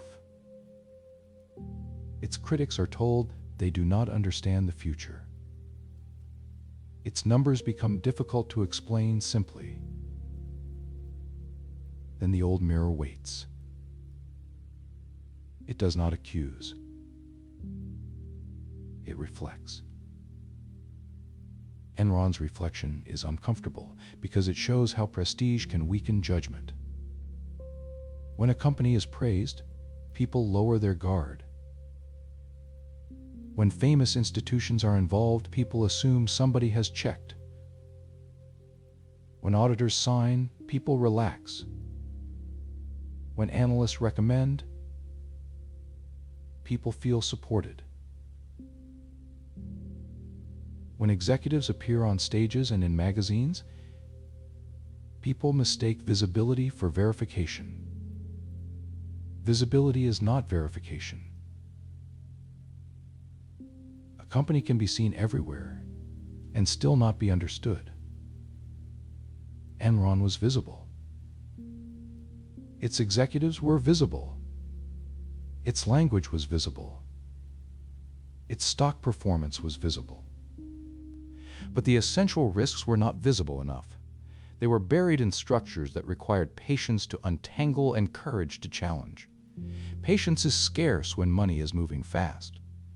Courage is scarce when doubt is punished. Together, that scarcity creates room for distortion. The distortion does not need darkness at first. It can grow under fluorescent lights. It can grow in scheduled meetings. It can grow in formal presentations. It can grow while everyone wears badges and follows calendars and speaks in professional voices.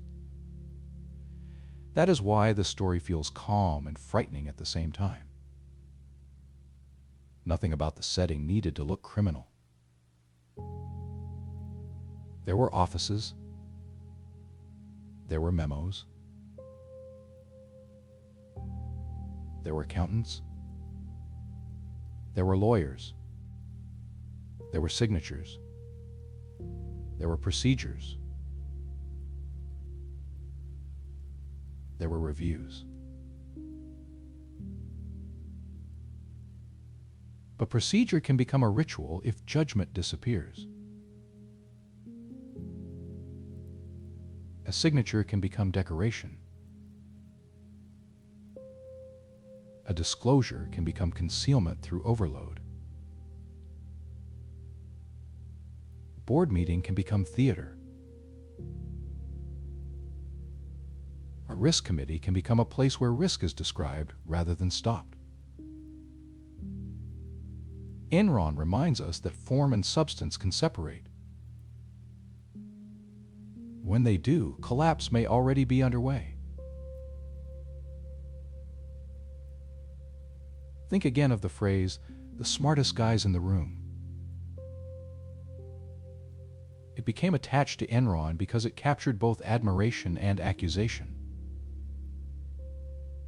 Smartness was part of the brand. Smartness was part of the defense.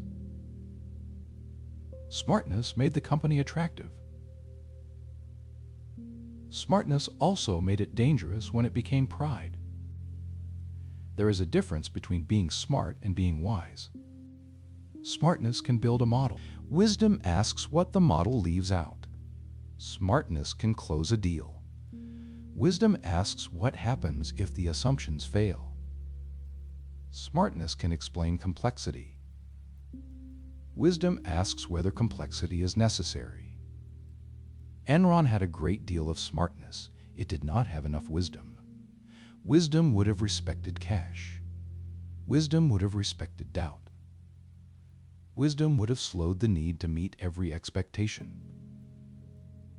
Wisdom would have understood that a company cannot build permanent value by hiding temporary losses. Wisdom would have protected the ordinary employees who trusted leadership.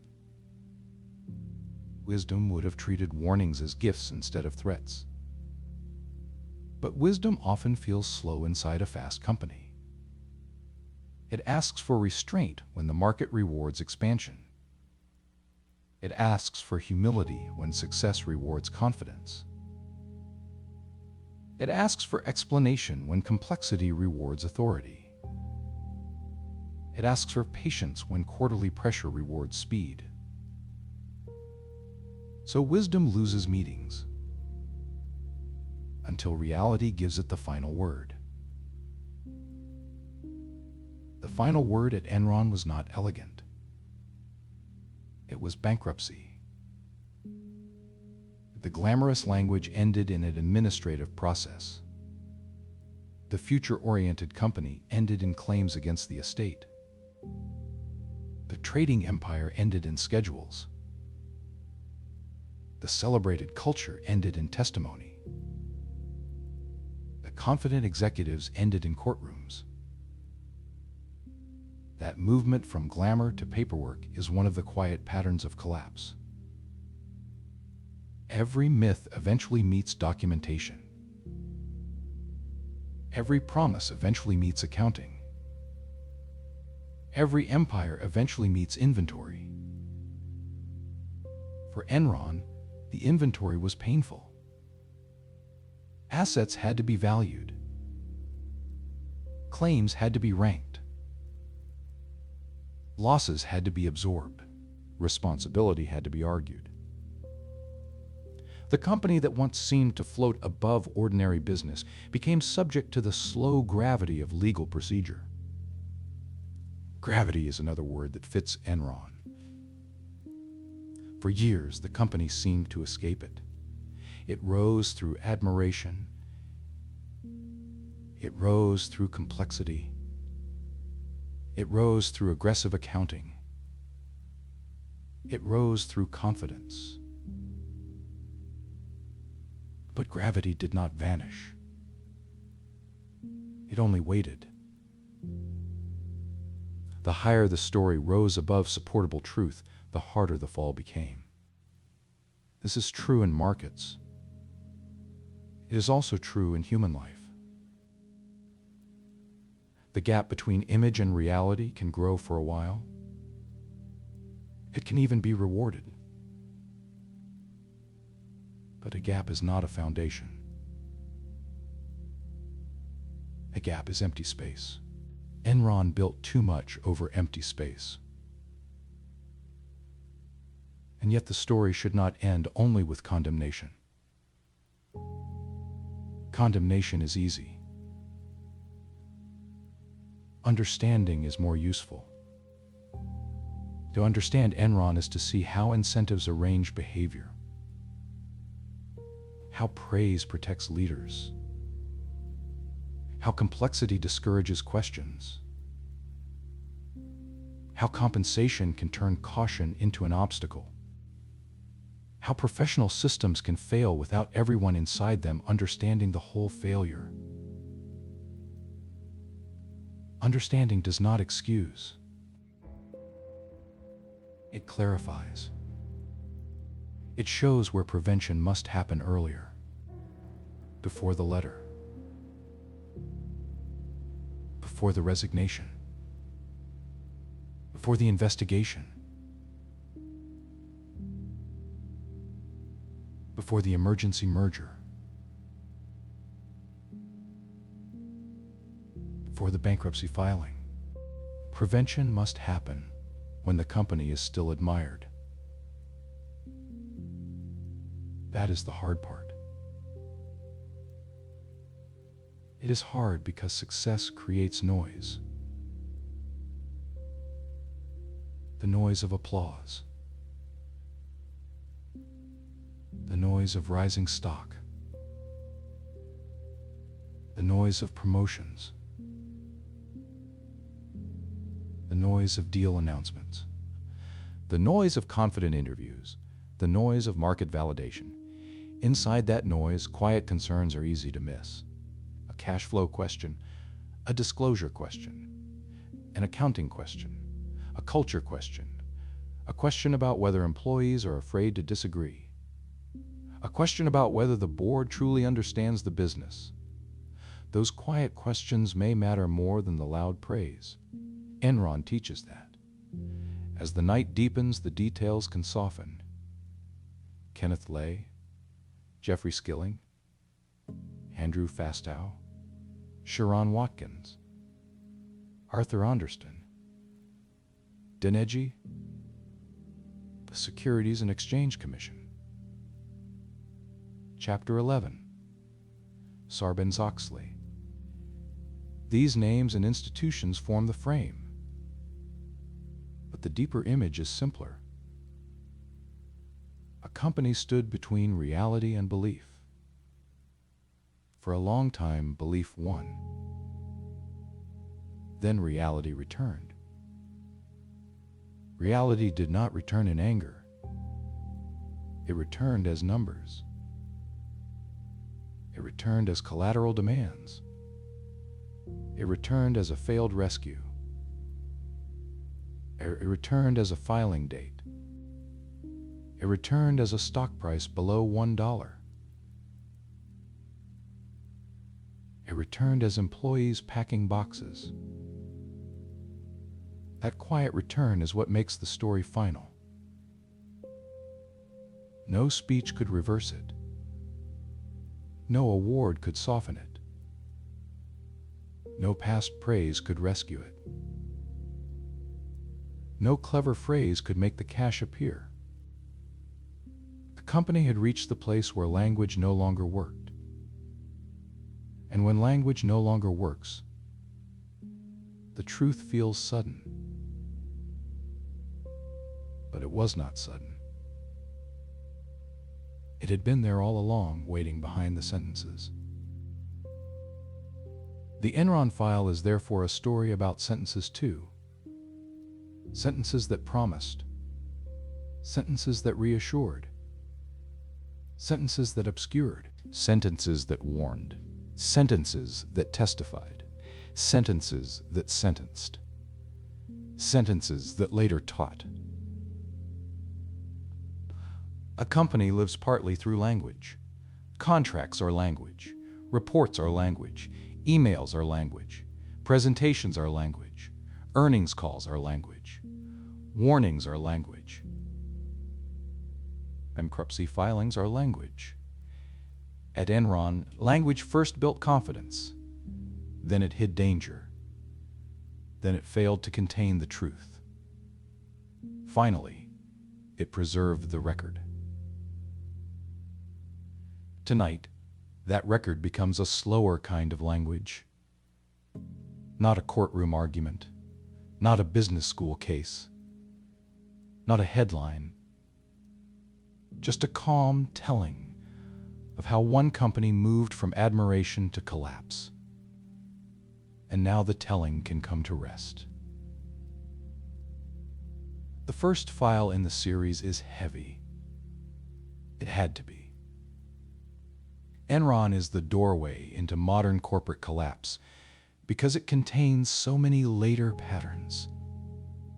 The visionary leader, the complex model, the celebrated culture, the hidden debt, the ignored warning, the sudden unraveling, the legal aftermath. Permanent lesson. It is a story large enough to fill courtrooms. It can end in a whisper. Do not confuse belief with value. Do not confuse complexity with genius. Do not confuse a rising stock price with truth. Do not confuse confidence with honesty. Do not confuse the future with cash in the present. These are simple lessons. Simple lessons are often the ones companies forget first. Because simple lessons interrupt exciting stories. They slow meetings down. They make projections less beautiful. They make valuations less magical. They make executives answer directly. That is why they matter. A direct answer can save more than a clever structure. A skeptical question can protect more than a polished presentation. A warning letter can be more valuable than an award. A quiet doubt can be the first sign that someone still sees reality. At Enron, reality was seen, but not soon enough. Not clearly enough. Not powerfully enough. So the company fell. The archive kept the file. The name became a lesson. The lesson became a warning. And the warning waits for the next room where everyone is too impressed to ask the simple question. How does this company really make its money? That question remains. It is still useful. It is still calm. It is still sharp enough to cut through fog. And long after Enron, it still belongs at the center of every business story that sounds too perfect to end badly. For now, the file is closed. The lights are lower. The market is quiet. Pages are still. The company is gone. Only the warning remains, steady in the dark. And if the listener is still awake, there is one final way to hold the story. Imagine the company as a house built room by room. The first room was solid. Pipelines, contracts, energy moving through steel. The second room was brighter. Trading desks, markets, a faster kind of money. The third room was impressive. Awards, analyst calls, rising shares. People speaking as if the future had already agreed. Then the hidden rooms appeared, partnerships, guarantees, side agreements, models that brought tomorrow into today. Losses placed where fewer people could see them. Doors that opened only for those who knew the structure. From the street, the house still looked beautiful. Inside, weight was shifting into places never meant to carry it. That image is enough. A house can stand for years while its supports weaken. Visitors can admire the windows. Owners can praise the design. Photographs can make it look permanent. But the hidden beams know the truth before the guests do. Enron's beams knew. The cash knew. The debt knew. The partnerships knew. The warning letter knew. The market learned last. Then the market learned quickly. And after that, there was only the fall and the long quiet afterward. So we leave the house empty. No footsteps. No ringing phones. No urgent meetings. Only the record of what happened and the quiet patience of truth. The file closes, but the warning stays open.